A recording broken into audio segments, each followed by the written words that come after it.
बहुत समय पहले पुरी में अर्जुन मिश्रा नाम के एक पांडा रहते थे।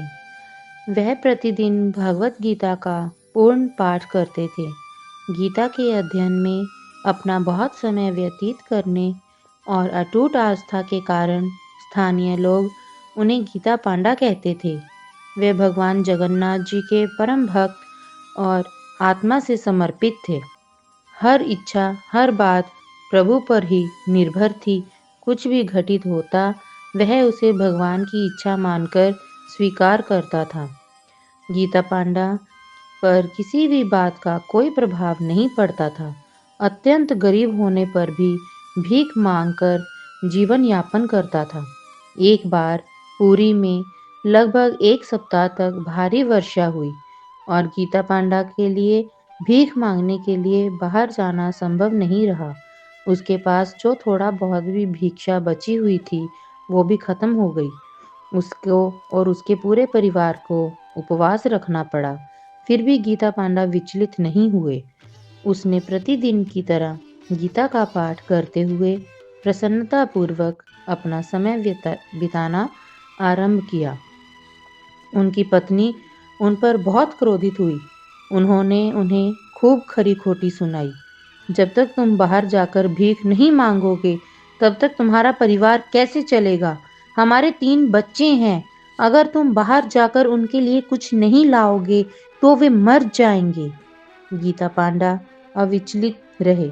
उन्होंने भागवत जी की तरफ प्रणाम करके प्रभु का धन्यवाद किया।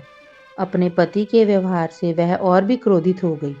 उसने कई दिनों तक इंतजार किया, किंतु उसका पति कुछ भी नहीं लाया। पत्नी सोच में पड़ गई कि वह कब तक इंतजार कर पाएगी। उसने अपने पति की गीता उठाई और जिस श्लोक का उसने उल्लेख किया था, उस पर 3 पंक्तियां काट दी। इसके बाद निराश और भूखी वह और बच्चे सो गए। कुछ समय बाद गीता पांडा भी आराम करने के लिए चले गए। थोड़ी देर बाद गीता पांडा की पत्नी ने दरवाजे पर दस्तक सुनी। वह बिस्तर से उठी और दरवाजा खोला।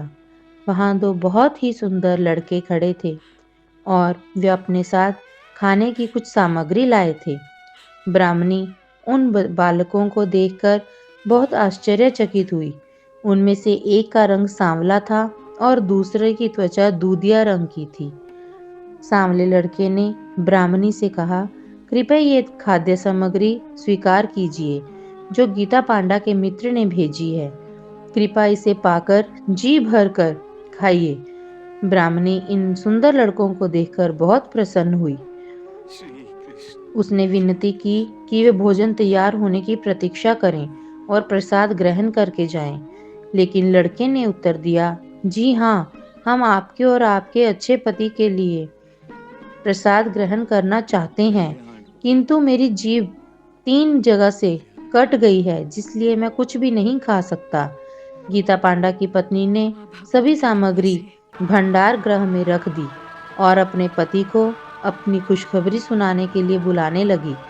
जब गीता पांडा वापस आए और देखा कि पूरा भंडार गृह तरह तरह की सामग्रियों से भरा हुआ है, तो उन्होंने अपनी पत्नी से पूछा, क्या तुमने इन लड़कों को खाना खिलाया? आशा है तुमने कृपा का बदला जरूर चुकाया होगा। तो उनकी पत्नी ने कहा, मैंने उनको खाने के लिए कहा था, किंतु उसमें सांवले लड़के ने कहा कि उसकी जीभ 3 जगह से कट गई है, इसलिए वह कुछ भी नहीं पा रहे हैं। तो गीता पांडा तुरंत समझ गए कि वह लड़का और कोई नहीं, साक्षात भगवान जगन्नाथ थे। गीता पांडा और उनकी पत्नी को एहसास हुआ कि भगवान ने अपने भक्तों का पालन पोषण करने के लिए उनको भोग अर्पित किया है। प्रभु का धन्यवाद करने के लिए वो जगन्नाथपुरी मंदिर गए। जैसे ही वो वेदी के पास पहुंचे, तो उन्होंने देखा कि जगन्नाथ जी के होंठ पर भी 3 धब्बे थे। इस प्रकार भक्त की सहायता के लिए प्रभु सदैव तैयार रहते हैं। बोलिए श्री जगन्नाथ भगवान की जय।